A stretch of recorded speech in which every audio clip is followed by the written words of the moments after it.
Now, an integral part of the Chelsea AutoLegends show is the supercar run. Over 40 supercars have met up in the centre of London and made their way here to the Chelsea AutoLegends show. An absolute fantastic sight for everybody to see.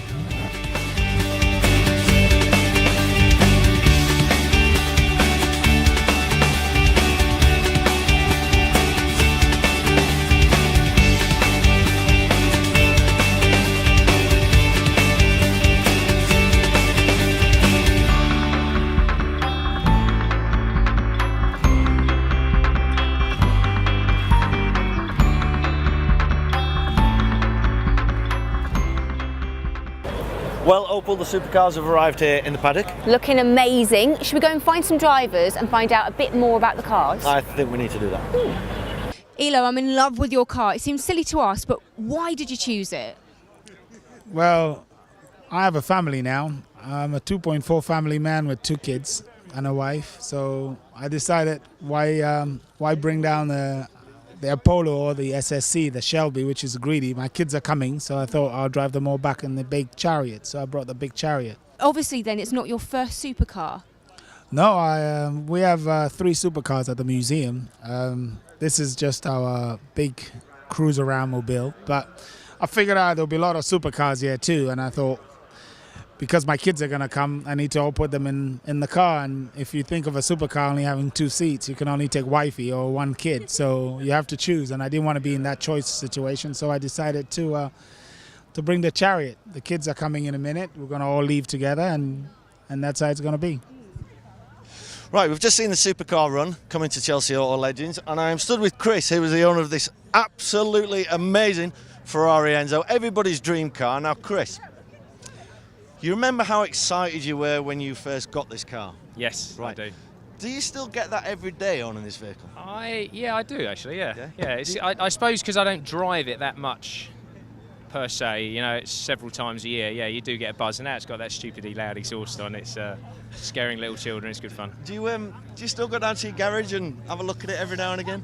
I've just moved, so I don't, because it's not actually parked where I live at the moment. But no, I still get that buzz. You know, you lock the car and you walk away and you turn around and you look at it. Yeah? Yeah, it's good. It's good. It was always something that I kind of wondered, if you've got to this kind of elite supercar, do you still get that excitement? I think if you're a petrolhead, you're a petrolhead, and you're still, whatever it is. I mean, if I see something nice in the high street, I'll be sitting there, you know, looking at it or taking a picture or something. So yeah, I think if you like a car, you like cars. Fantastic. All right, thanks so much for your time. Catch up a bit later. Lord Pembroke, tell me about your car that you brought today. Well, it's obviously a Bugatti Veyron, but not quite as most people know it. I had an idea to wrap the car in sort of Gulf racing colours. You know, I'm a huge motor racing fan. And I thought, actually, if I could wrap it, it would be a great way also of freshening up the car, but also promoting my event. I have a supercar day down in Wiltshire. And I thought, you know, it could kill 2 birds with 1 stone, so it could be quite a fun thing to do. But it's not a normal wrap, is it? So there's a bit of creativity going on here. No, there is very much so. A friend of mine, Aurora Eastwood, who has a website called atfullchat.com, she's worked with a very talented artist called Ian Cook. And he's extremely well known for painting he doesn't actually use paintbrushes, he uses remote control cars as his tools to paint with. And so I got in touch with him and said, look, I've got this idea to do some artwork on the car and sort of some Gulf racing colours. Would you be interested in coming having a look at it? And then he came up with having a fantastic idea that the car looks like a sort of duck egg blue Veyron that's driven through orange paint and created the Gulf racing colours, and then he's combined that with 2 of his sort of most well-known paintings. So on either side of the car, 2 paintings that he's done of race cars in the Gulf racing colours. So he sort of combined the 2, and then he named it the Bugatti. That's what #Bugatti. Obviously a play on words there, and it seems to have done the trick. The attention it's got is huge. So it's hopefully helped him out and myself. So it's definitely drawing the crowds. Absolutely. Now, obviously, you came up with the idea of that, and he put it into practice. Was it as you envisaged it? It turned out better than I could have hoped, really.